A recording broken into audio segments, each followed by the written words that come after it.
İş yerinizde itibarınızı nasıl arttırabilirsiniz? İş yerinizde size nasıl davranılıyor? İş yerinizde haksızlığa uğradınız mı?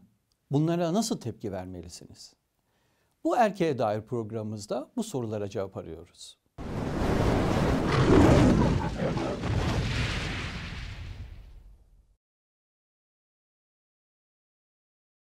Merhaba sevgili izleyiciler. Yeni bir erkeğe dair programına hoş geldiniz. Ben Güney Onkun. Ben de Josh Diyener. Bugün iş yerinde etik olmak üzerine konuşacağız. Evet, etik kavramını düşündüğümüzde ister bir çalışan olalım, ister orta seviye yönetici veya işveren olarak etik olmak ne demek? Beraber bunu düşüneceğiz. Bu davranışların hem iş yerimizdeki çalışanlar arasında hem de şirket dışından bize bakanlara karşı nasıl bir itibar sergilediğini de birlikte bakacağız. Ama sohbetimize örnek alacağımız bir olayla başlayalım Caş.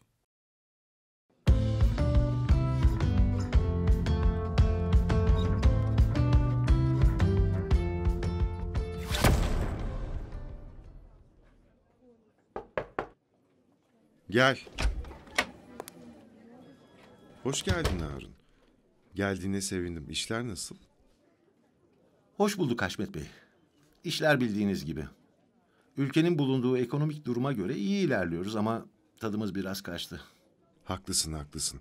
Bugünlerde başarılı olmak oldukça zor. Ama biz zoru başarırız bugüne kadar başardığımız gibi. Neyse, konumuza dönelim.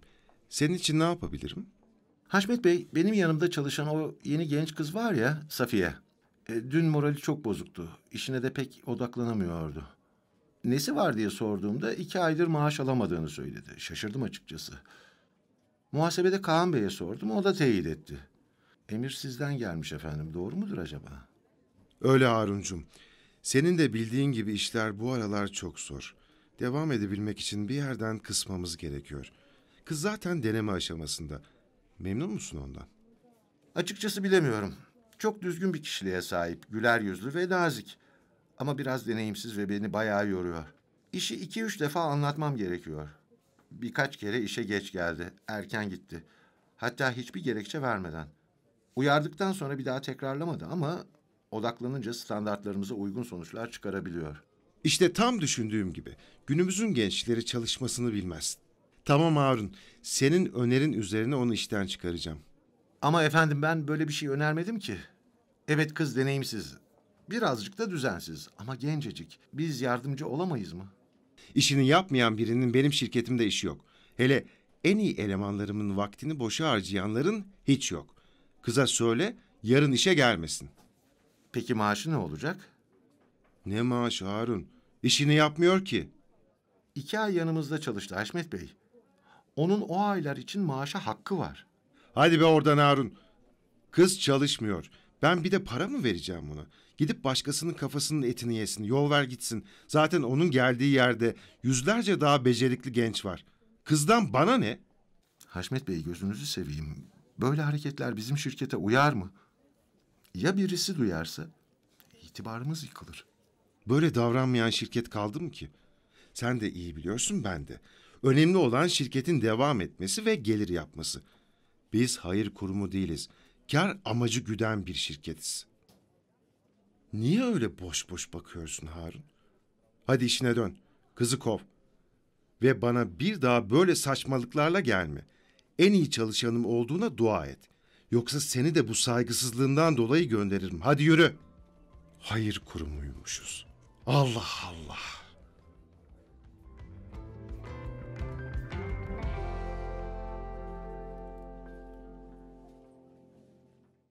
Harun Bey gerçekten zor durumda kaldı.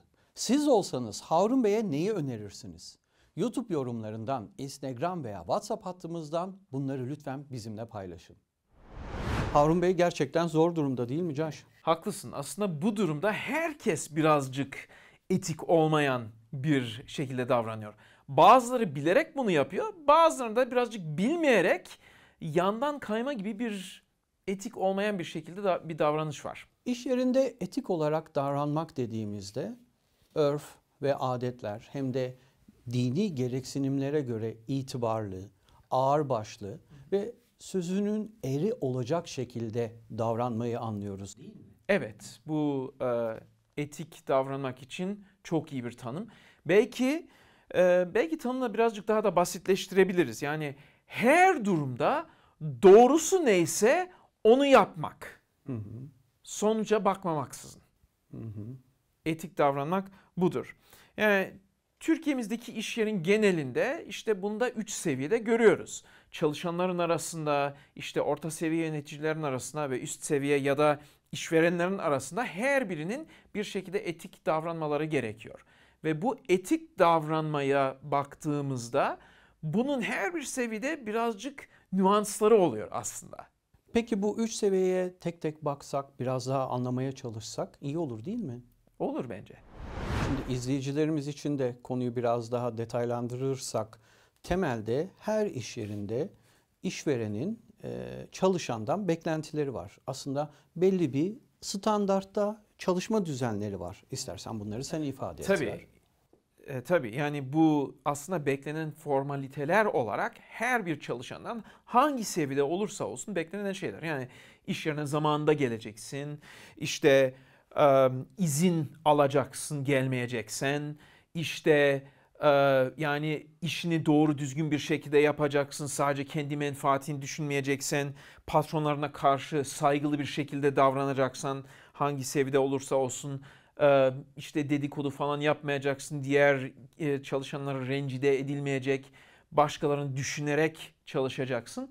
Bu durumların hepsi her bir çalışan tarafından beklenen davranışlar ve normal koşullarda etik olarak görülen şeyler. Evet, aslında her iş yerinde olmazsa olmaz davranışlar, beklenen davranışlar.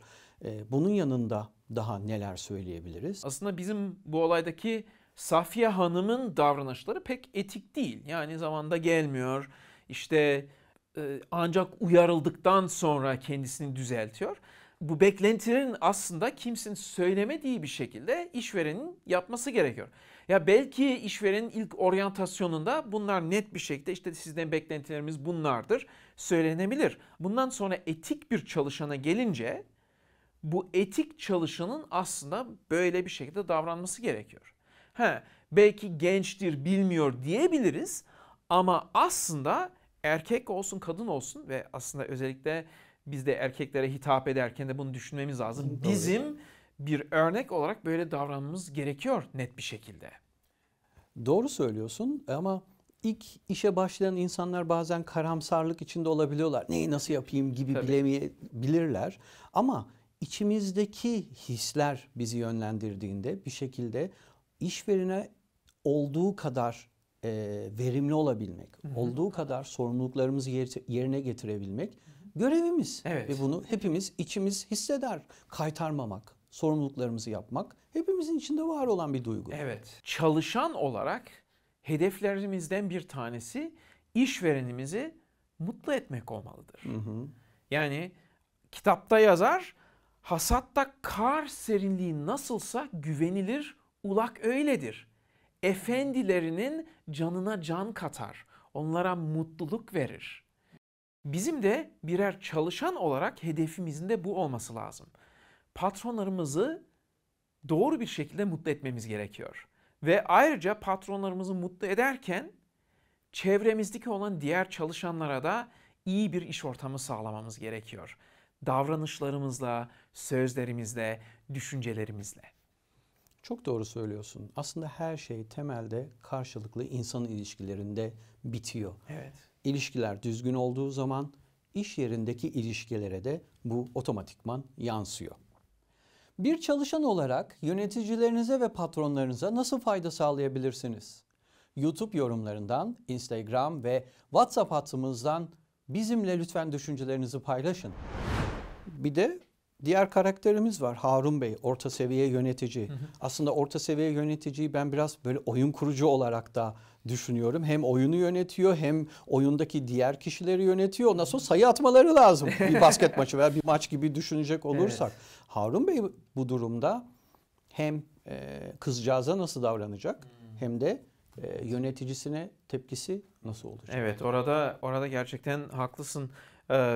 Bu orta seviye yöneticileri hem alttakilerinin ihtiyaçlarını bilmesi lazım. Bunları karşılayabilmesi gerekiyor. Bazen üstten gelen çok sert olan şeyleri yumuşatması gerekiyor. Üsttekinin beklentilerini bir şekilde olan imkanlara göre biraz şekillendirebilmesi gerekiyor. Yani orta seviye çok çok önemli bir düzeydeki. Buradaki insanların hüneri özellikle insan ilişkilerindeki hünerleri çok önemli olması lazım. İnsan ilişkileri deyince hemen aklıma şey geldi. Eski zamanda izlediğimiz bizim çocukluğumuzun bir aile filmi vardı. Hatırlarsın adını. Bizim Aile. Bizim ailedeki amca neydi? O Yaşar Fabrikada Usta. Yaşar Evet, Usta. o Yaşar Usta. Hele o filmdeki o sahne var ya, gidip patronunu paylıyor. Yaşar Usta orada patrona karşı hem çok saygılı bir şekilde davranıyor ama aynı zamanda çok sert bir şekilde çıkışıyor. Çünkü patronun yaptığı şey yanlış. Acaba bizim olaydaki Harun Bey böyle mi davranması gerekirdi? Yani orada ya Haşmet Bey, sizin burada yaptığınız şey yanlış, biz böyle yapamayız. Sadece böyle alttan değil de yani ben bunu yapmam demesi gerekir miydi? Kendi işine, yani bu kadar sevilen bir çalışan ise kendi işine böyle ortaya koyup yani tamam siz beni seviyorsunuz, siz böyle çalışanlarınıza davranacaksınız, ben de işten çıkarım demesi gerekebilir miydi acaba diye merak ediyorum kendime. Yani haklısın. Bence izleyenlerimiz de bu ikilemde kalmış olabilirler. İşte bu durumda ne yapmalıyız? Evet. Tabii orası zor ama aslında Harun Bey'e baktığımızda onun yaptığı da bir hata var. Çünkü orada birazcık sanki içinde bir şeyler toplamış, dedikodu gibi yapmaya başlıyor Safiye hakkında. Yani bunu aslında kendisinin içinde tutup net bir şekilde yani tamam durum böyle, ben hallettim diyebilmesi gerekiyor. Ama bu kadar da patronun önüne dökmesi iyi miydi diye merak ediyorum. Sanki yapmasaydı daha iyi olurdu bence. Evet. Yani çünkü oradaki gördüğümüzde şey oydu. Türkiye'ye baktığımızda bilgi güç olarak kullanılıyor değil mi? Doğru. O gücü nasıl kullanması gerekirdi acaba Harun Bey?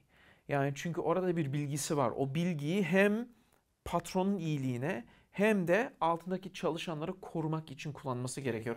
Kesinlikle. Ve o bir hüner ve bir bilgelik gerektirir.